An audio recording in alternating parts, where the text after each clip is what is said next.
Today we're going to finalize our thoughts that we had, Trent and I both had, coming into the new year here in 2024. We've already discussed some bottles that were better than allocated, since the allocated season is unfortunately over, and bourbons that we are actually hunting for in 2024. So guess what today is? Because, you know, in order to be fair and in order to be honest, we always have to put a video similar to this in the mix, and today we're going to discuss what we will not be hunting in 2024. So bear with Trenton. He's going to do the best he can here. The canker sore is about the size of Nevada in there right now, right? Don't you think? It's about doubled in size. It's grown a little bit, has it? I put some Oragel on probably 10 times today. I think on the instructions it says to not apply more than a couple times, but yeah, it's fine. Yeah, that salt water's going to feel good tonight, isn't it? Yep, still got the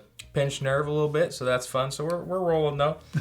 We always like to play devil advocate, I feel like, because I mean that's just kind of what we do.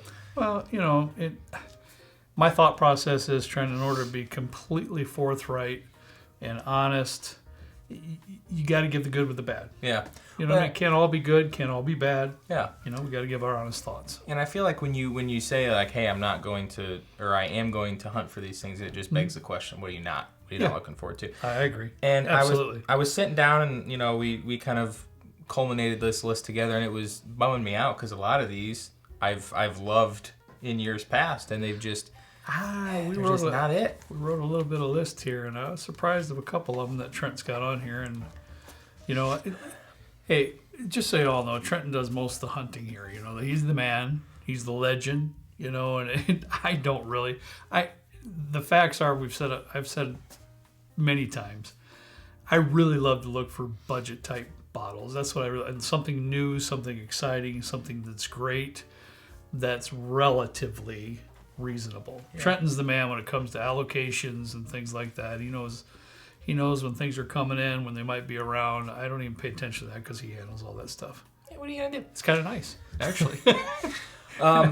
Well, we have, I don't know, you might have some extras. I might think of some as we're talking. Sure, but go right ahead, buddy. Booker's is first on my list, and I love Booker's.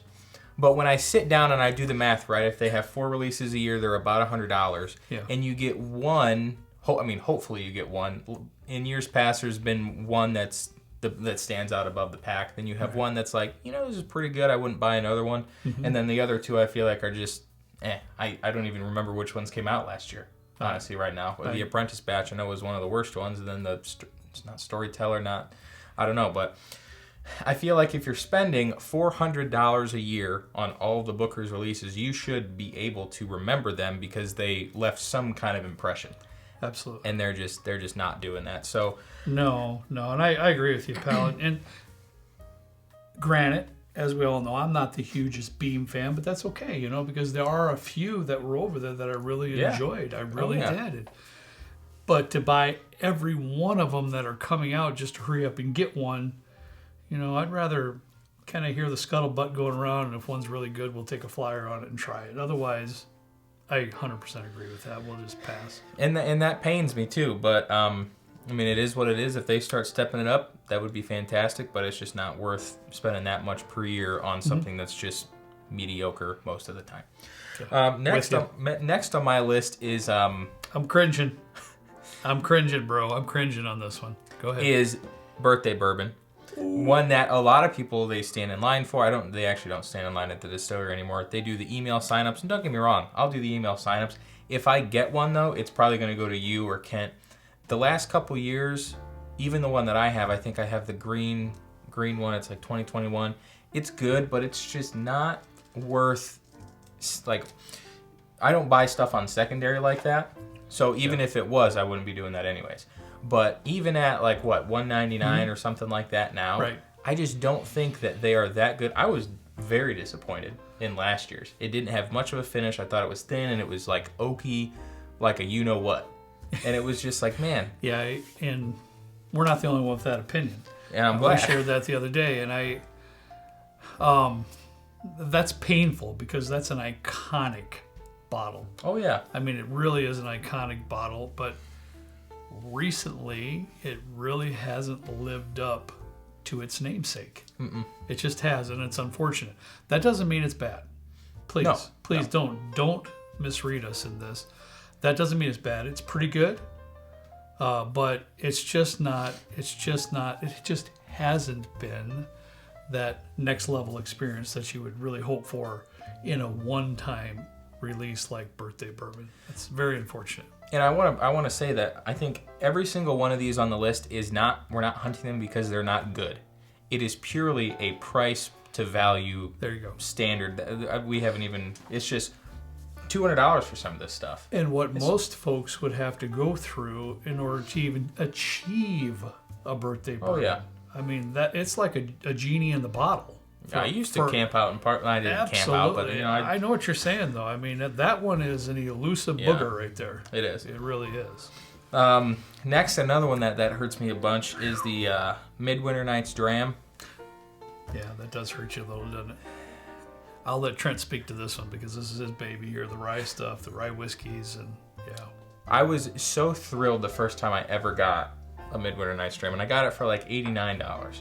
And I thought it was good because it was around the same price point as you get like the Sagamore Port, the Sagamore Sherry, those types, the Sagamore 8-year, and you're getting something that is sourced from MGP that is either like mixed in with their own distillate. I can't remember how they're doing that now, but they're producing more of them. I think last year they produced 170,000, and they're just not that good. It's $149, $159. I would pass on it any day of the week for that. Yeah. It's just I just don't think it is what it used to be. You might not have understood what you said before, but you mentioned $189 for the Sagamore Sherry, the 8-year. Sorry.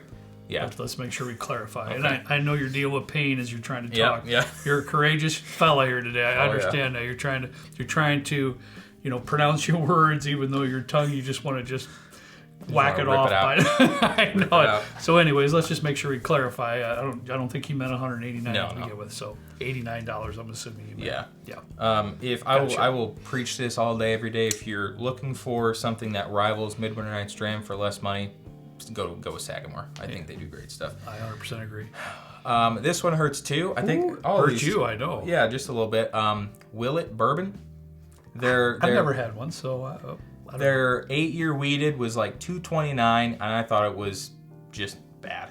It was 8-year weeder for $229. The black bottle, cool. It's kind of playing off of Willett's.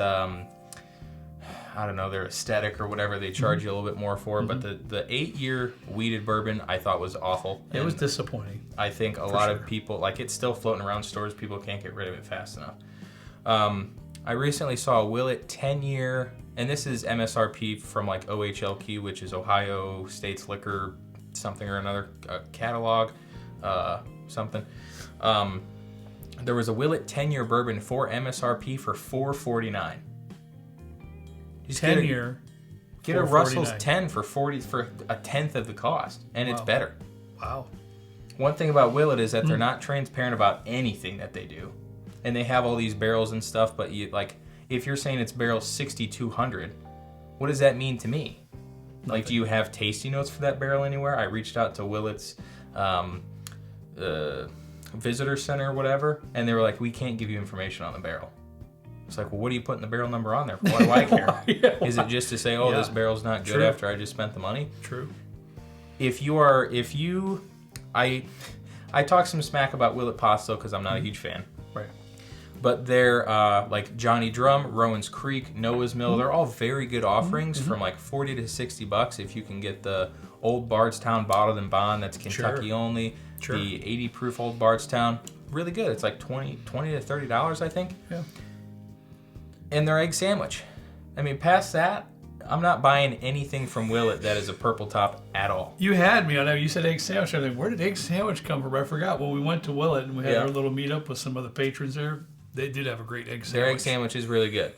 And their selection of vintage stuff is good at their distillery too. Yeah. But why are you charging $4.49 for a 10-year bourbon when you can get a Russell's 10-year for a tenth of the cost? That's all over the place here, and I'm going to slip this in while you're talking about 10-year bourbons. And for me, I only have a few thoughts here.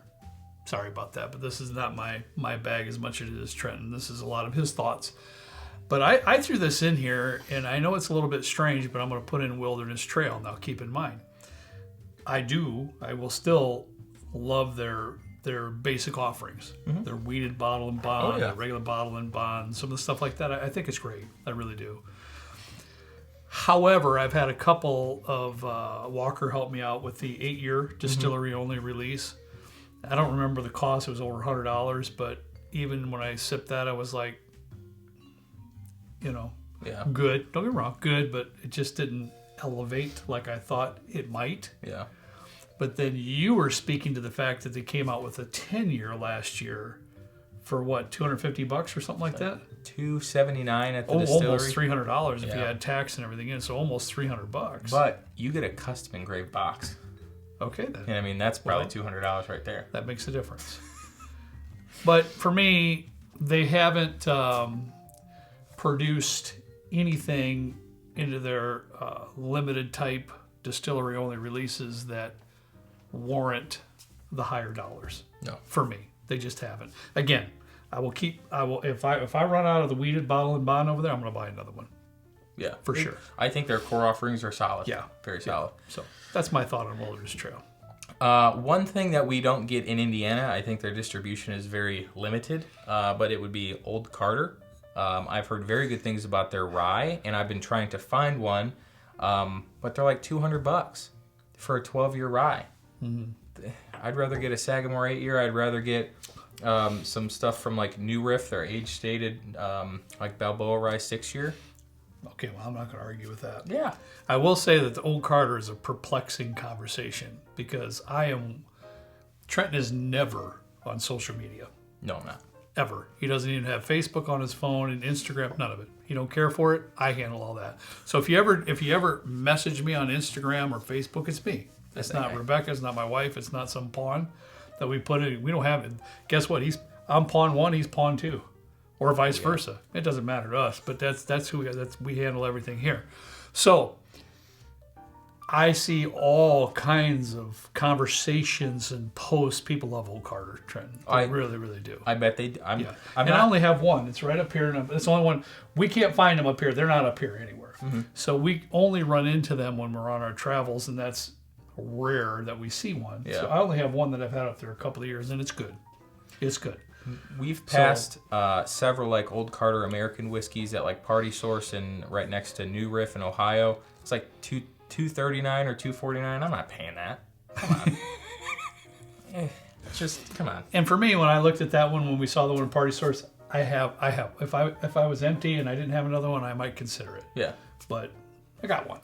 I mean, who knows? I might just be cranky right now because I got all these ailments going on. It's possible. He can tend to get cranky a little bit. I know he seems happy-go-lucky, but you haven't lived with him all these years. No. So he can tend to be a bit cranky every once in a while. When I am not sleeping good because my back hurts and my mouth hurts. Another one that I've given an honest effort to try and stuff. I think I have 4 or 5 bottles from Blue Run, but I got the 14-year. I heard great things about the 14-year like 2 or 3 years ago. I was at Total Wine at like 8 o'clock and they had one out, and it was like $1.99, and I did buy it. Did you? I didn't even know you had it. Yeah, it's probably in one of those boxes you brought over yesterday. It might be. I haven't opened it probably in 2 years. I don't even know where it is. And I opened it and I thought it was a very solid bottle. Okay. Would I spend $200 on it again? No. Am I glad I bought it? Yeah. Well, how long ago? What was it? A couple of years ago that Blue Run was a big thing. Mm-hmm. You know, it was kind of making the circles. Yeah. And, it was kind of gaining some steam. And you pulled out that one bottle over there and Trent. I don't know if it's the rye. I don't even know what it is. Was it? I don't know. I have not opened that bottle in a couple of years. Yeah. I don't know. And their packaging is cool. I don't know anything about their story. They do this like 12 Days of Christmas or whatever, where they have these neat boxes that are different colors. They call them different like foods, like blueberry something. And I almost bought one because I was like, the taste notes on this sounds good. I was like, this is probably all marketing though, and I didn't. Okay. I've purchased several of their like high rye, their other ones. I can't remember the design's cool and stuff, but.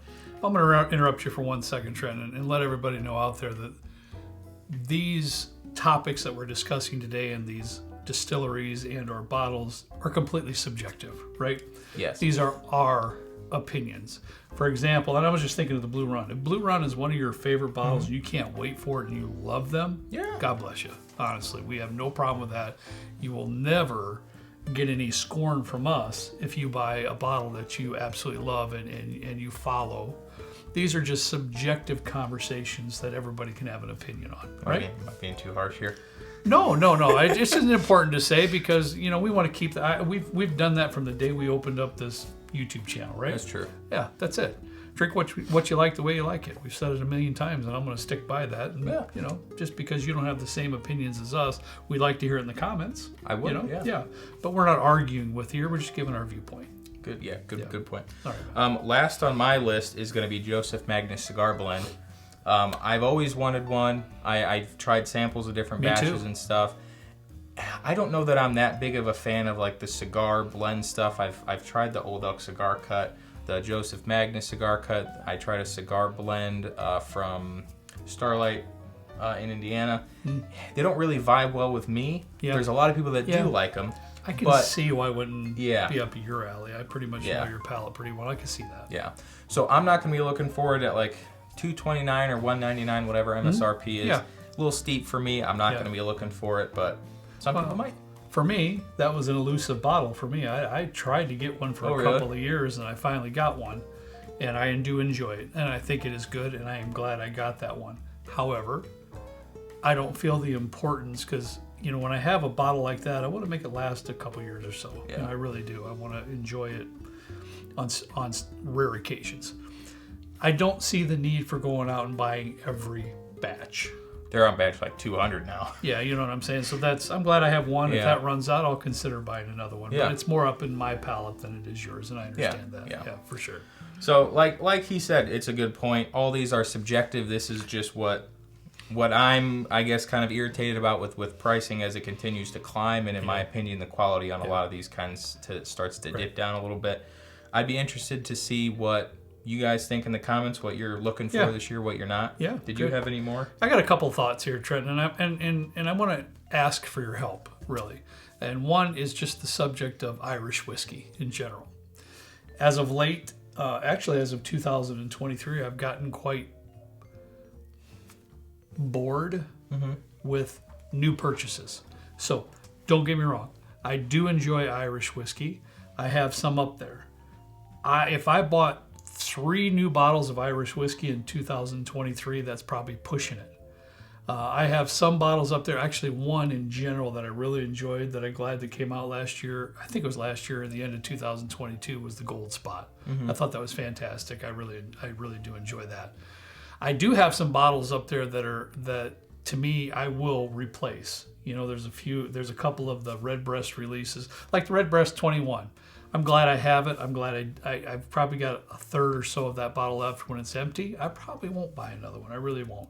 If my Redbreast cast strength 12-year runs out, I'll probably buy another one because it's pretty darn good. It's very good. I personally really enjoy the 15-year too. I'll probably buy one of those at some point in time or another. I really enjoy the Powers label, the 3 Swallow. There's several up there, but I just have not seen anything new and exciting coming out of the Irish whiskey scene. And trust me, I don't know everything. So if you folks know something, let me know. I'd like to get back into something that's new and exciting. That doesn't have to be expensive. We're not talking expensive. It doesn't have to be expensive. Like the, what did I tell you about when we started the show, the Middleton? Yeah. The very rare? I have one. I see it's not that great where I have to buy another one. Yeah. I don't. I have one, and I enjoy it every once in a blue moon. The last but not least, I'm not going to be hunting anything this year that's in that $400 to $500 range. Fair. And that includes whiskey in general. Because as for those that are into Scotch, there's a decent number of bottles that can tap you pretty hard. Yeah. I'm looking straight across. One of my Scotch shelving units is right there, right behind the camera, and I'm looking at Balvenie Tune. I think it's the 1509. I can't read it right now, but I have that. It cost me $400 a couple years ago. Do I enjoy it? Absolutely, I do.